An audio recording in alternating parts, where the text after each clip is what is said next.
Om Namah Shri Yatirajaya Vivekananda Suraye Satchit Swarupaya Swami Nityasthanandaji.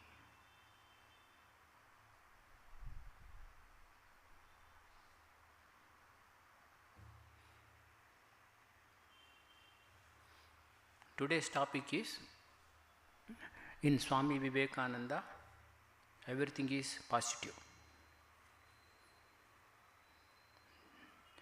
This statement refers to one particular incident. Romarola, a great French novelist, Nobel laureate, when he came to India, he met Rabindranath Tagore and asked him how to know India, and immediately Rabindranath Tagore responded, to know India you have to study Swami Vivekananda. In Swami Vivekananda everything is positive, nothing is negative. So emphatically Rabindranath Tagore told him. So what does it mean? In Swami Vivekananda everything is positive. What does it mean? What are his concepts and statements that reflects his positive attitude towards any walk of life, any subject related to the human being? I collected some of the statements from complete works which reflect his positive attitude. Those statements I quote. Sometimes I just paraphrase his ideas, sometimes directly I quote, and try to discuss on those statements, analyzing the inner implications of those statements. The first one is, his religion is all inclusive. Even atheist has a place. This is very interesting statement. There is a famous quote from Swami Vivekananda himself: we reject none, neither the theist nor the atheist, neither the agnostic nor the pantheist. Only condition that is required to follow this religion is a character, building a character of vast as sky, as deep, as intense as ocean. That kind of character is required, both extensity as well as intensity. Sometimes what happens, liberal attitudes, because of that liberal attitude one loses the intensity in everything. But Swami Vivekananda wanted the both. One must be liberal, one must be as broad as sky, and at the same time one must be intense. Whatever he takes up, he must be intensely interested in it and follow it with full attention, full concentration. Normally, as Swamiji himself expresses in some places, the people take with the idea of being liberal and all that, they take up so many things and follow certain for a particular time and give it up, and take up another things, they will follow certain for some time and give it up. Like that, they don't go into the depth of anything. So that is why Swami Vivekananda want both intensity as well as extensity. So that is why Swami Vivekananda said, this is the only character. If that character is there, then he will be able to follow it with great enthusiasm, with all his attention, with all his mind, with all his intellect. Then he will achieve whatever that is there. If he follows that one, he will achieve the great. He will achieve the ultimate reality. We should not reject anybody in that sense. Swami Sri Ramakrishna himself was like that. He would never reject atheist also. Even for atheist also he would say, you have got a path. He would say, if you don't believe in God, you pray like this. Oh God, if you are there, please listen to my prayer. Have you got any objection to that? He said, asked. No, I don't have any objection. I can do that. So he did. And he became a believer. He progressed spiritually. When there is a nice story is there, very instructive. One great devotee was there, and once one particular person, gentleman, came to his house as a guest. So he, with great honor, he received him and asked him to stay for food, and he provided food, and he is sitting, that guest was sitting for food. After serving, he simply, without thanking God, he started eating. Without Brahmarpana, he started eating. Then the host asked, what is this you are doing? You should thank God. You should thank God. After thanking God only, you must start eating. What is this you are doing? What God? He said. Blurted out. What God? I don't believe in your God, he said. This host, this devotee, got very much annoyed. If you don't believe in God, you are an atheist. No, I don't want to entertain you at all. Get out of the house, he said. He drew him out. And after some time, he listened to the divine voice of God. And voice said, oh my dear devotee, what is this you are doing, you foolish fellow? I have taken care of him for 60 years. You don't want to take care of him, provide one meal for him. What is this? What is the kind of devotion you have got, he said. Even atheists also must be entertained. No one should be rejected. That is the idea of Swami Vivekananda and his Guru Sri Ramakrishna also. So that is why Swami Vivekananda said his religion is all inclusive. All inclusive. He would say, I will go to the church and pray with others. I would go to the mosque and do the namaz.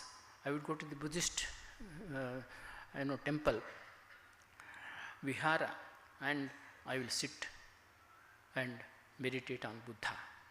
Like that, his religion was so broad, it can be included all different kinds of practices, different categories of people. It's all inclusive.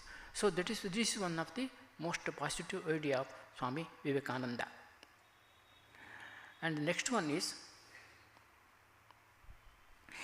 he harmonized all knowledge within the framework of Vedanta. That is why for him science, art, religion are different expressions of same reality. In Introduction to Complete Works of Vivekananda, Sister Nivedita quotes this one. She says, this is Swamiji's own statement, she quotes the same idea in his own words.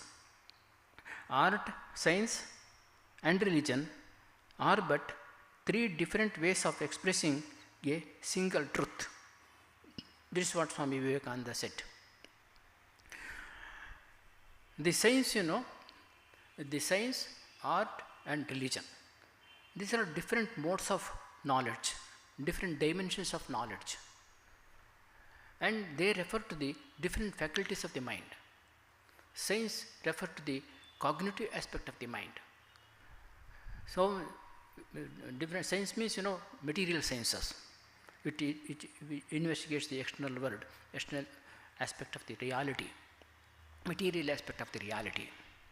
So it's It refers to the cognitive aspect of the mind, thinking aspect of the mind. Through thinking, through investigation, discoveries, investigation, invention and all this, and so many things are invented. So much of knowledge is developed in science. So many different branches of knowledge are there. It's all through thinking, experimentation and all that. This refers to the cognitive aspect of the mind. And another is art. Art refers to the affective aspect of the mind, feeling, emotion. Emotional aspect of the mind, feeling aspect of the mind. This is art. That means art means what? The art, literature, dance, music, architecture, all these things, all these are different aspects of the one and the same art. Art experience, aesthetics. These are all different aspects of the different dimensions of the aesthetics. It refers to the affective aspect of the mind. Affective means feeling and emotion. And another is religion. Religion refers to the cognitive aspect of the mind. Cognitive means willpower, willing. Through the power of the will, what we do, we control our senses, we control our mind, we control our desires and temptation, everything. Then we are able to transcend all these things and experience the highest reality. Get the experiential knowledge of the highest reality, ultimate reality. So for that, this willpower is most important. Through that only it is possible to control everything. So that is why the religion refers to the cognitive aspect of the religion, cognitive aspect of the mind. In another way of interpretation is, the religion refers to the Sat aspect of reality, Sat aspect of reality. Because what we do, by controlling all our senses, etc., controlling ourselves, possessing ourselves, we transcend the mind and reach that ultimate truth, Sat. What is the ultimate truth of behind the universe? What is the ultimate truth of this behind this personality? What is reality behind this? So through that, by controlling everything, you will be able to reach that, you will be able to realize that one. So that is why this refers to the Sat aspect of reality.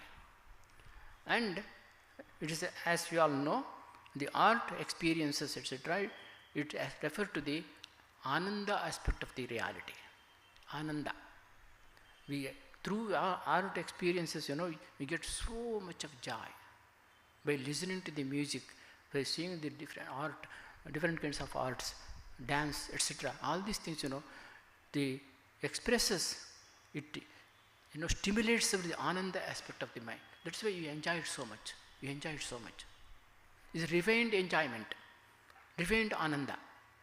So this way, the art refers to the Ananda aspect of the reality, and the science refers to the Chit aspect of the reality. Knowing is most important there. Through the experimentation, through the thinking, through intuitive knowledge, we discover so many things.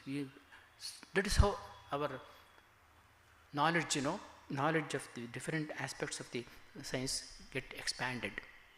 So that is why the Chit, through the Chit aspect of the reality, we will be able to, that's why Chit is translated as knowledge only. We get so much of knowledge.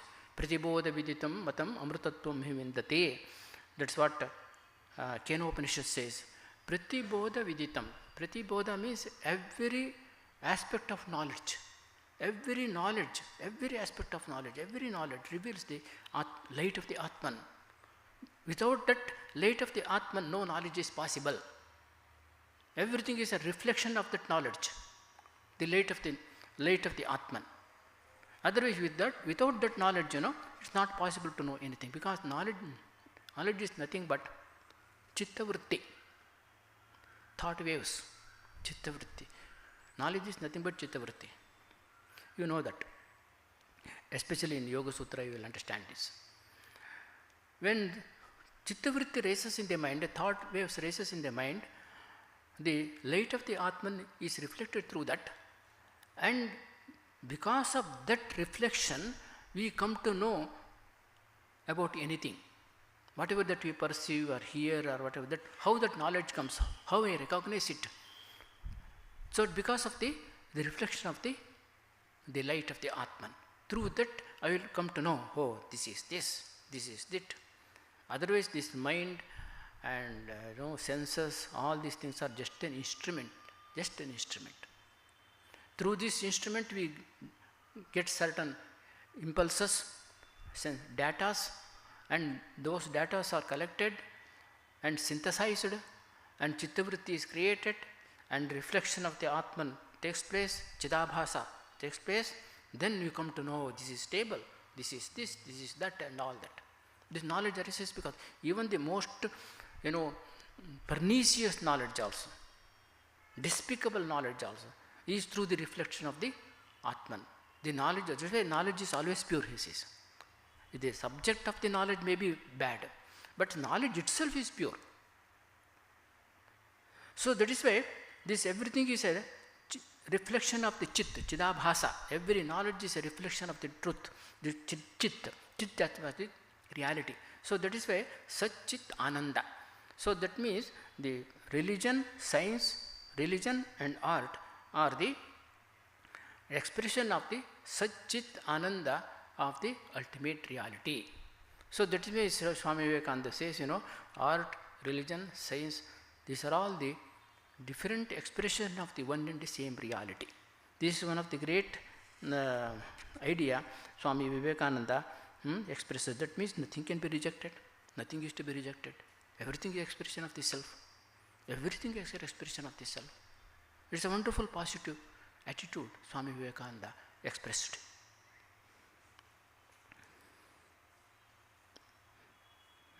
The another one, we travel from lower truth to higher truth. Swami Vivekananda says we are not traveling from the error to the truth, but lower truth to the higher truth, higher reality. For example, this empirical reality that we are experiencing, that we are living in, that empirical reality contains reality. It's also reality. Vedanta does not say it is false, completely, absolutely false. It's not there at all. If it is not there, we don't experience it. How is it possible to experience or see or experience anything which is not there at all, totally absent? It's not possible. There is some reality in it. Everything, even hallucinations also, even the illusions also contain certain amount of reality.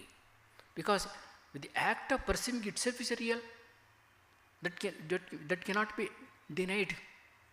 For example, they give the most popular example of the rope and serpent. We see the serpent in the rope, and they say serpent is mithya. But they don't say it is unreal. They say it is mithya.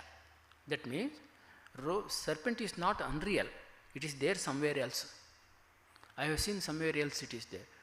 That memory is there in my mind.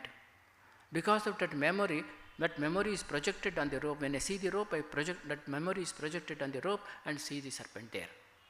That means serpent also is real.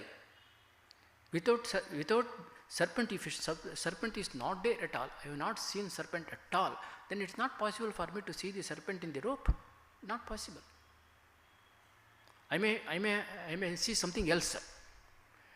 But serpent also contains certain reality. Only thing is, my perception may be wrong, that's all. But the serpent also is reality, rope also is reality, but rope is higher reality than the serpent. Because serpent is only a projection on it. So that is why even hallucination also, even the dream also, dream experience is a pratibhasika satta, they say. Even pratibhasika satta also there is reality, because I am seeing the dream. That fact of experiencing cannot be denied. I am seeing it. It is also some impressions are there in the mind. That impressions get expressed in the different forms in the dream. So that impression is real. That impression depends upon the what is I have perceived in the waking state, that is real. So everywhere some element of reality is there. So that is why Swami Vivekananda said, we are traveling from lower reality to higher reality. This is also real. You have to accept this as real. What happens when you don't accept this as real? Everything is unreal. Everything is unreal. If you go on thinking like that, mind becomes full of negativity. It becomes cynical. You start doubting everything, doubting everyone. Every experience you start doubting. So that is why this is a very positive aspect of expression Swami Vivekananda made. When Nivedita, Margaret Noble, earlier name, heard this statement in London, first time when she attended Swami Vivekananda's discourse. When she heard this particular statement, she was really shocked, thrilled. She was thrilled, really. She was so much impressed by this statement. So that means Swami Vivekananda expresses a positive attitude here also through the expression of this kind of this statement, that we travel from lower truth to the higher truth. This is also true, but don't remain there itself. There is higher truth is there. Go forward. Go forward. This is the message of Swami Vivekananda.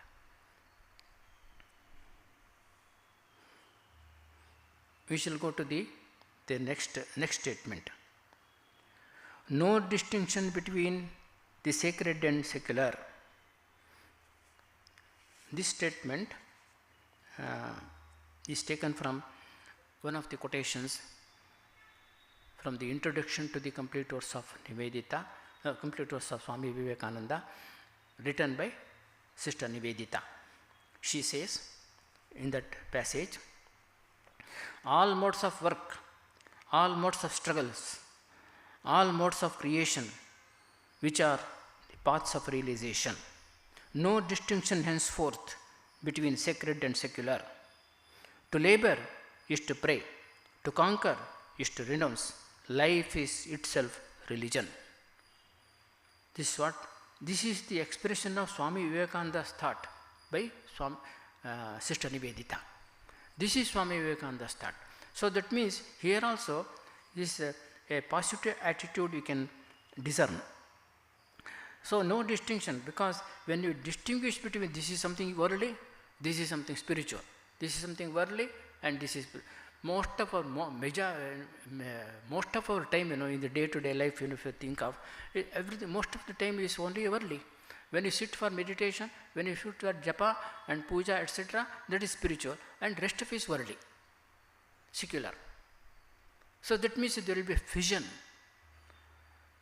So that should not be happen. That should not happen. What is this?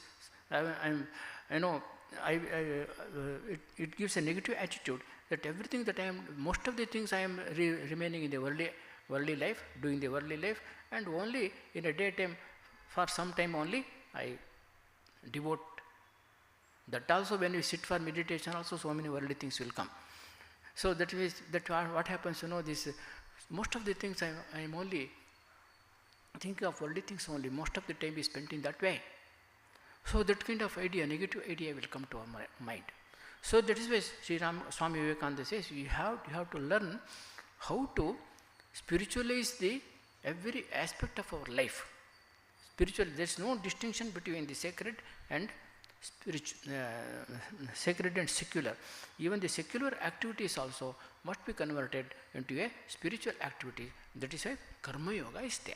Karma Yoga is prescribed. Through the Karma Yoga, through the following the path of Karma Yoga, dispassionate action, indifferent action, without caring for the fruits of the action, then what happens, every action becomes, every thought becomes the spiritual thought, spiritual practice.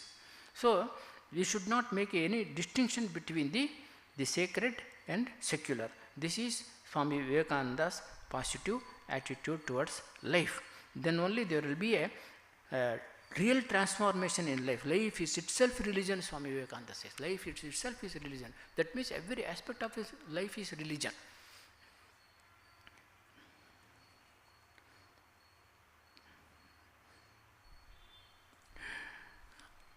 No distinction of the next. We shall move to next statement. All knowledge lead to unity. All knowledge lead to unity. Swami Vivekananda says, there are 3 stages of knowledge. One is, first stage is, in the first stage, everything appears to be completely different from one another. This table is different, this chair is different, this floor is different, the mic is different, you are different, chair is everything, building is different, everything is different. We see difference only. Everywhere we see the difference. Then, when you go into the matter deeply, then what happens, you will see everything is interrelated. Everything is interrelated. One is a cause of the other. One is the aspect of different qualities of the other. Everything has got its own relation. Without any relationship with other things, we are not able to perceive anything even. If I am perceiving this table, I am distinguishing it from all other things. I am relating it to all other things.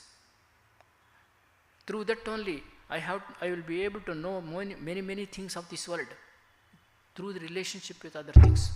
Without having that relationship, it is not possible. You can't conceive anything disparate. Disparate means completely different from all other things. It's not possible to conceive anything like that.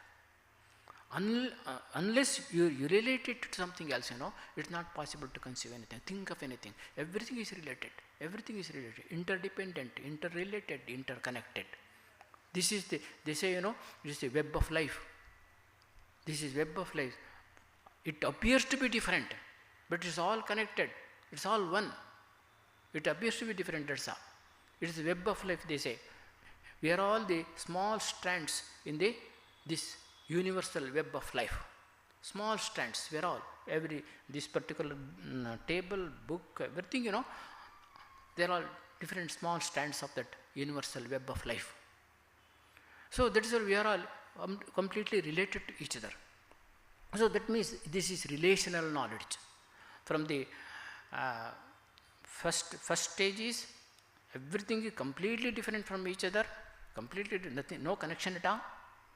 And when you move further, you will come to know everything is related, everything is interdependent, everything is interconnected.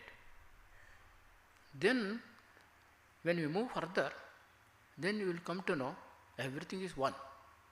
Everything is one.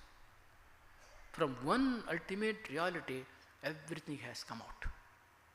Everything can be, all matter, energy, everything can be resolved back to one particular reality. That is what Swami Vivekananda wanted. So that is why all the knowledge leads to unity according to him. There is a one quotation I quote from Swami Vivekananda from on a paper on Hinduism. In the first volume of Complete Verse it comes. Science is nothing but the finding of unity. Science also particular knowledge. Science is nothing but the finding of unity. As soon as science would reach perfect unity, it would stop from further progress because it would reach the goal. Thus, chemistry could not progress further when it would discover the one element out of which all other could be made. Physics would stop when it would be able to fulfill its services in discovering one energy of which all others are but manifestations. And a science of religion become perfect when it would discover Him, that is God, who is the one life in a universe of death. Him who is the constant basis of an ever-changing world. One who is the soul of which all souls are but delusive manifestations. Thus is it, through multiplicity and duality, that ultimate unity is reached. Religion can go no further. This is the goal of all knowledge. So this is what Swami Vivekananda says. It is something like, climbing the mountain. There is a different paths are there to climb the mountain. Any path we can explore, any path to go to the top of the mountain. One particular direction you go, and another particular direction also you go, and another particular direction also you go. There are different directions are there. You can reach the goal. When any direction you go, any path you move further, then you will reach the ultimate, that summit of the mountain. That is unity. So all knowledge are different paths to that unity. It may be science, it may be art, it may be even through art also one reach God. You know that.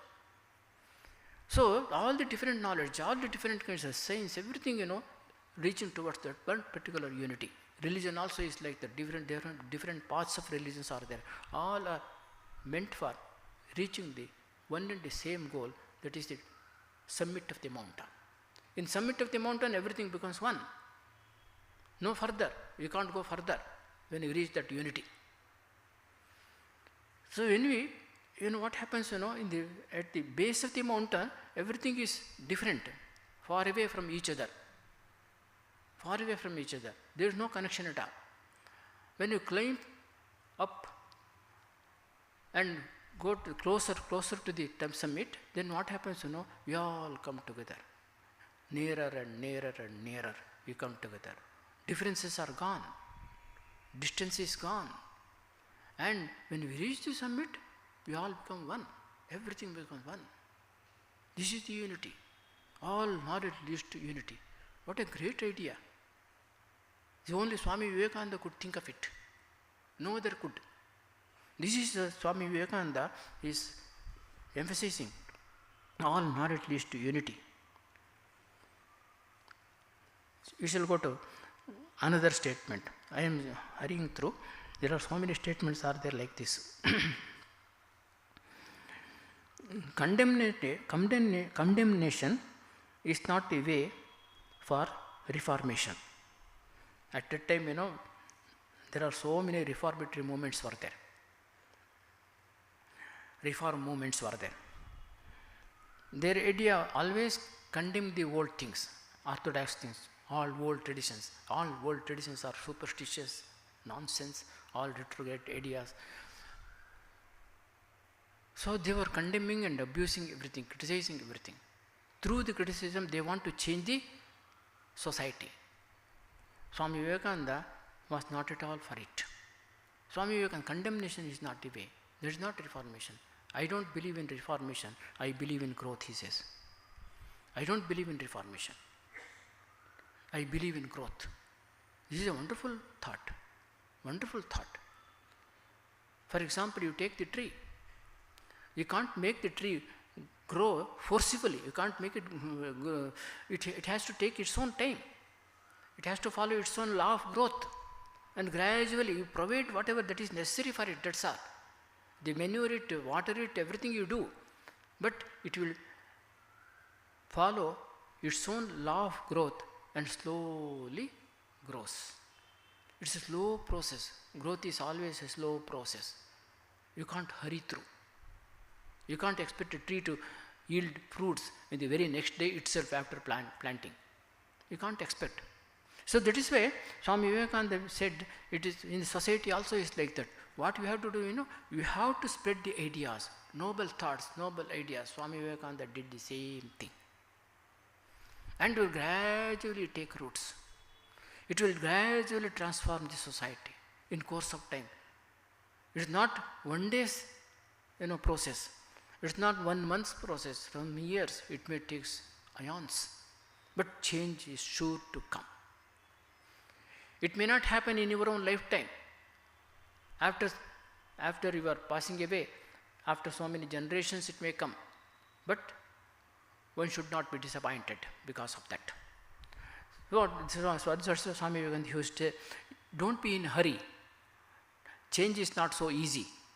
Change takes very slowly. You can't drastically change, radically change the society. It will have very harmful effect on the society. So you should not do that. That's what he advises reformers. And I will quote one particular statement in the speech delivered in Chennai, Madras at the time, my plan of campaign. He is referring to the reformers and telling, for 100 years they have been here. For 100 years they have been here. They means reformers. They have been here. What good has been done except the creation of a most vituperative, a most condemnatory literature? That's all they did. Could they able to change the society, transform the society? They have criticized, condemned, abused the orthodox until the orthodox have caught their tone and paid them back in their own coin.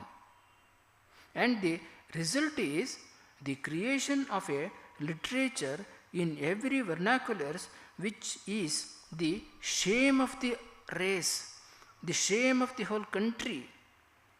In this, is this reform? Is this the reform?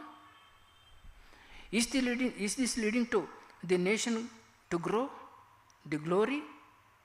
Whose fault is this? Very forcefully he speaks. So that means reformation cannot happen through condemnation. What happens, there are, Swami Vivekananda says in other place, there are so many customs and traditions are there, superstitions are there, evils are there, true. There are certain customs and traditions were there, yes, earlier it has done some good to the society. Now it has become retrograde, outdated. We have to slowly change it. According to the modern times and requirements, you have to change. Through that change cannot come so easily. What you have to do, you have to give noble ideas. And when the noble ideas and thoughts are spread all over, that's why Swami Vivekananda went on spreading the Vedantic ideas throughout India, throughout the world. Because of this spreading of the ideas and giving a powerful, very, very powerful expression to these ideas, so much of reformation change taken place in the society. And now also it is going on, this process is going on, you are seeing it. So that is why we should not condemning it by changing it. He has done something, some good. In the earlier times it has done some good to the society, and you have to bless it. Through the blessing you have to move further.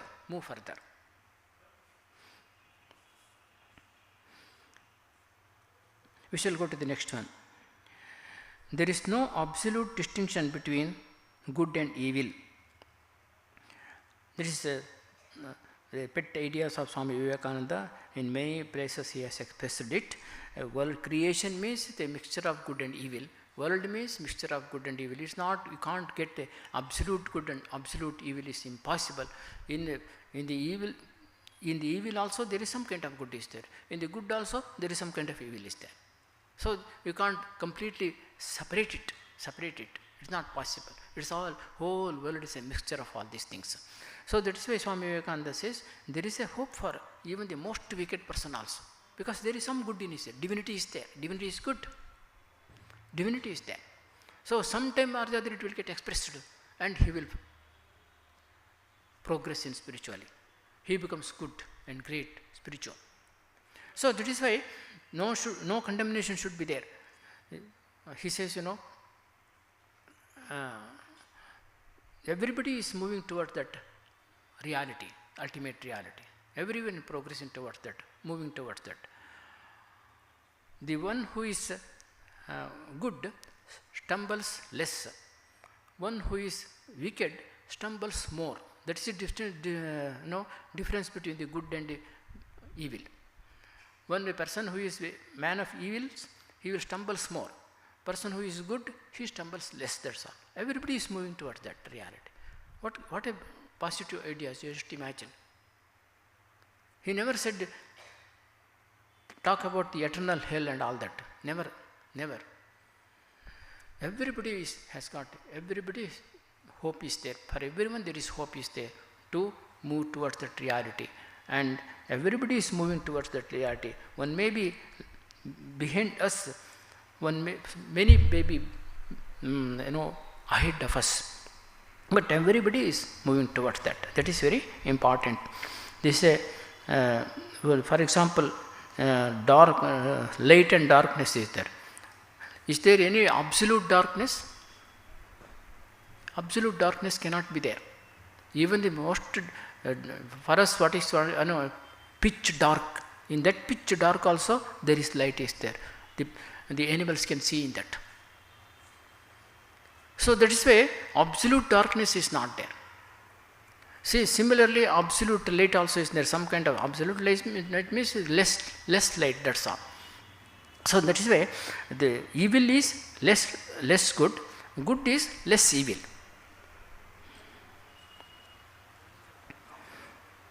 The next statement. The tree should not be judged by its rotten fruits. Tree should not be judged by its rotten fruits.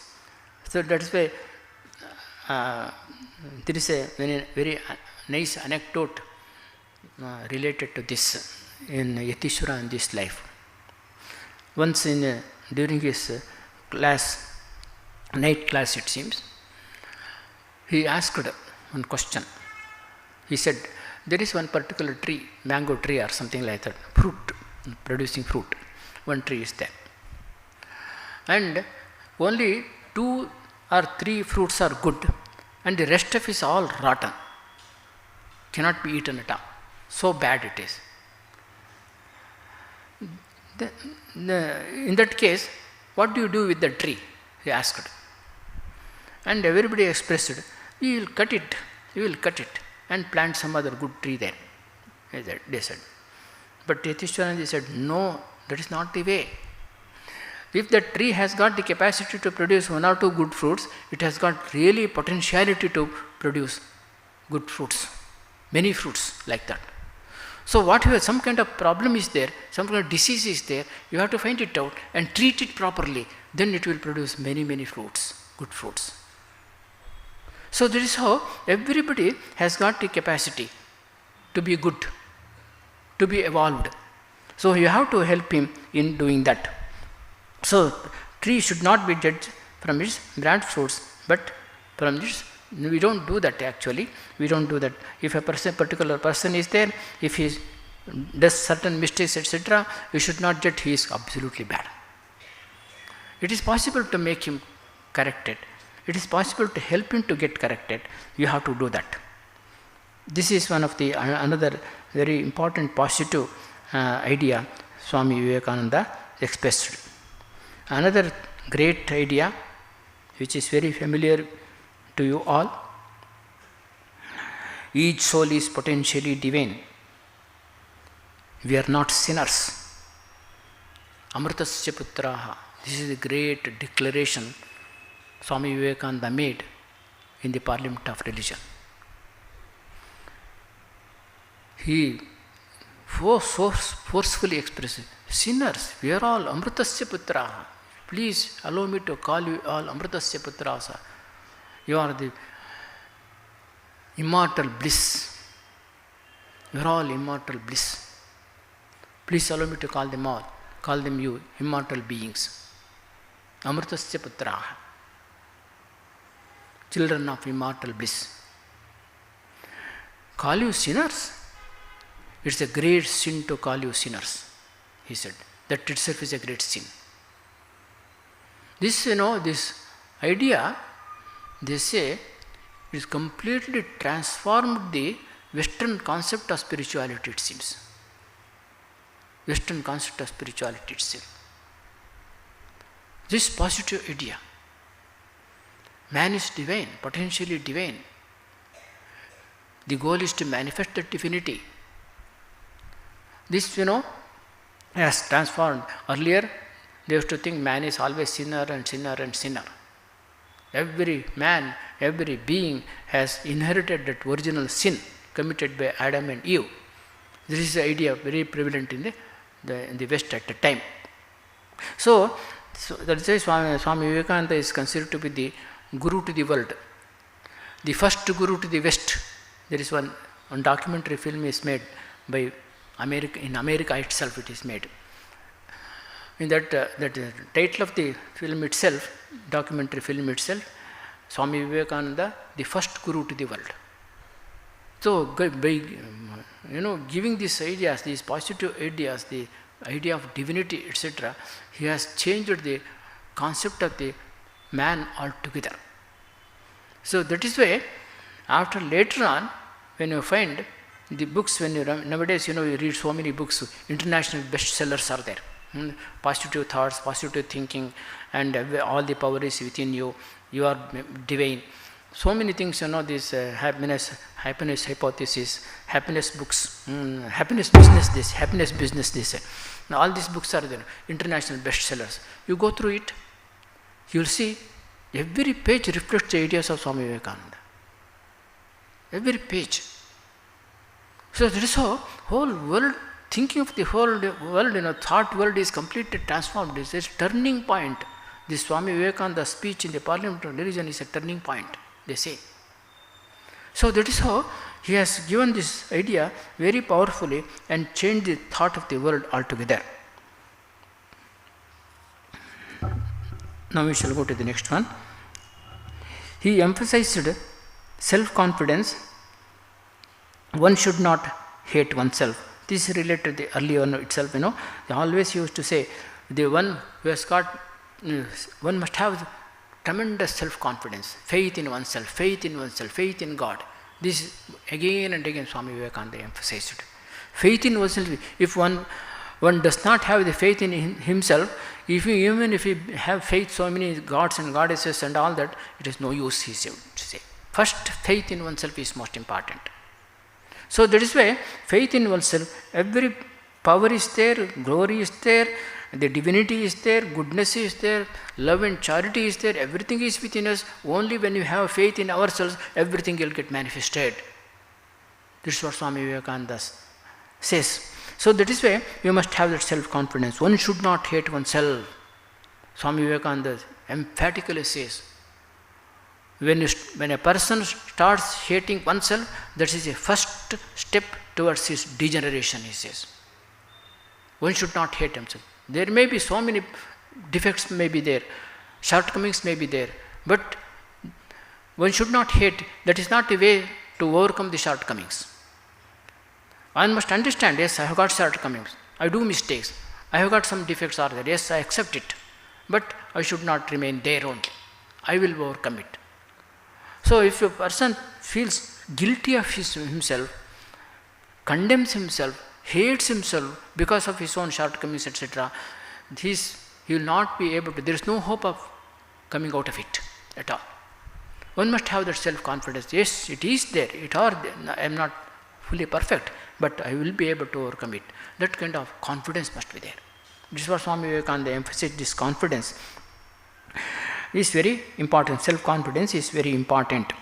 So that is why this self-confidence only makes a person perfect and move further spiritually, morally, in every aspect of life. That is why he emphasized the self-confidence very much. Another, there are so many things quite might be told about this. It's a very important point, and now hurrying through. One thing I want to emphasize, psychologists are of the opinion, psychiatrists are of opinions, I am not able to remember quote this same sentence. One of the psychiatrists says, many of the patients that come to me are not suffering any clinically definable ailments. Main problem with them is lack of self-love. That is very important. One must love oneself. If I don't love myself, how can I love others? I must love myself. This is very important. So if I hate myself, they say, psychologists are of the opinion, if I hate myself, that gets expressed in the form of hating others. The ultimate result is violence. Karma theory is not fatalistic. Man is the maker of his own destiny. This is a very, very famous statement of Swami Vivekananda. You are the maker of your own destiny. You should not. Karma theory says, if what I am now is the result of the previous karma, what I am going to be in future is the result of this present karma. So I am the maker of my own destiny. I have to change myself. I have to do good. I have to do good. Then what happens, I build a good character. So that is how you have to change. That's why the karma is not, it's all whatever had happened, it can't be changed. I have to be as it is now. There is no hope of any change. This kind of fatalistic idea is not good. Swami Vivekananda used to hate this kind of ideas. So you are the maker of your own destiny. So karma is there, karma theory is there, karma is there. Whatever that I do, I have to reap it. I am responsible for it. I have to take the responsibility for it. For example, there one funny story I will narrate, because you are all maybe very much tired of this because of these philosophical ideas and all that. Just to make you light. One baker was there in the town. Baker means who makes the bread, etc. One baker was there, and one farmer was there in the village. And that farmer in the village used to sell 1 pound of butter to the baker in the town. After a few months, baker found the quantity of the butter is less. And one day he weighed it and found really it is less, 200 gram or so it was less. And he was annoyed, very much annoyed. What is this? I am thinking this, the farmer is villager, he doesn't know how to cheat others and all that. I was thinking, I had a faith in him, but he is also cheating me. What is this?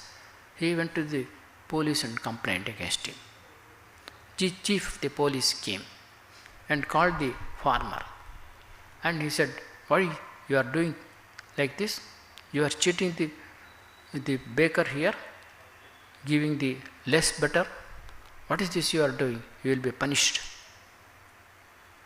And the farmer humbly told him, so what shall I do, sir? I have got a old balance is there, but I don't have the weights to weigh the butter. I don't have the weights. Then how are you weighing the butter? How are you? Then he said, since long time I am purchasing 1 pound of bread from the baker. So now I don't have the weights. I put the bread in a particular plate, another plate I put the butter and weigh it and give it. If the quantity of the bread is less, who is responsible? Quantity of the butter is less, who is responsible? This is karma theory. This karma theory works like this. Every action it will have its own repercussion. So that is how I am responsible for everything. You have to take the responsibility of everything. That's what Swami Vivekananda said. What I am now, I am responsible for it. No one else. No one else.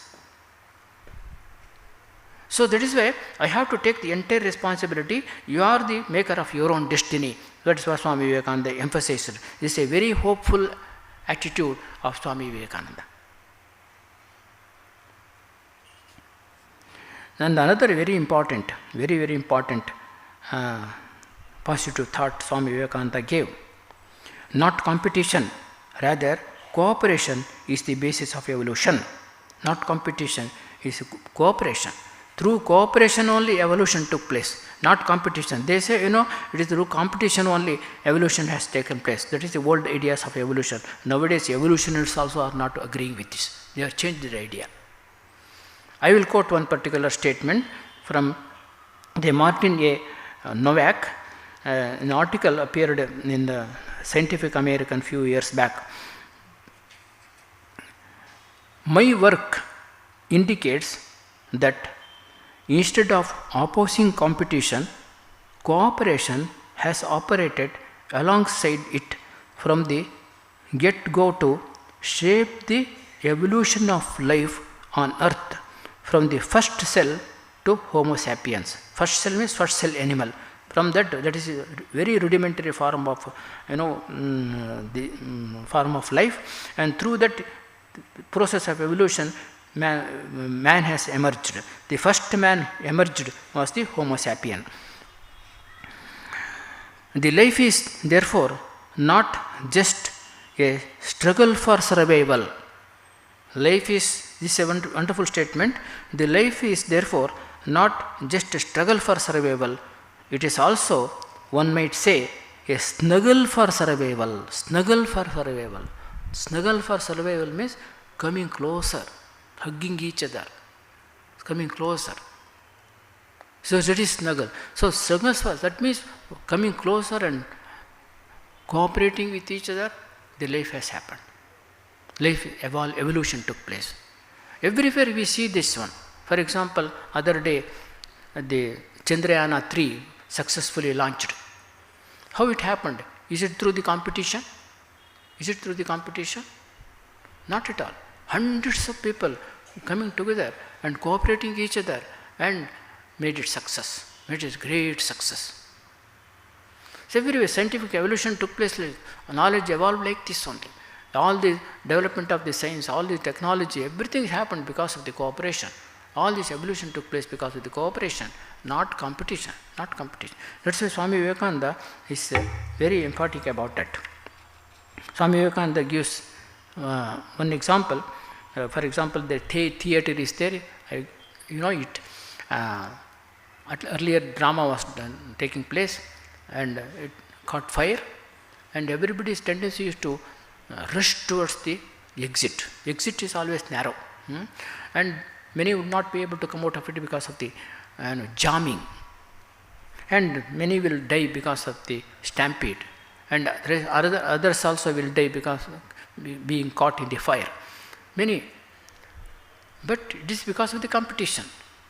But if everybody would think that let us all escape from the fire, let us all move towards the exit slowly. If they could do so, then what happens? Nobody would die. Nobody would be. Everybody would be able to escape from the fire. This is the cooperation. This is the because of the cooperation is there still. That is why we are surviving. That is why we are surviving. So evolution is taking place. That is why Swami Vivekananda says, evolution is always through the cooperation, not through the competition. Religion is not escapism, rather assuming greater social responsibility. It's not running away from the society, not like that. Running away from this, not like that. We have to assume the greater responsibility of the society. After our spiritual evolution, one must have the social responsibility is more. In spiritual life means taking greater responsibility, not escaping from the responsibility. This is what Swami Vivekananda is emphasizing. So with this, there are so many positive statements are there like this. You can go on talking for hours together like this on this subject. Om Shanti Shanti Shanti Hari Om Tat Satu Sri Rama Krishna Arpanamastu.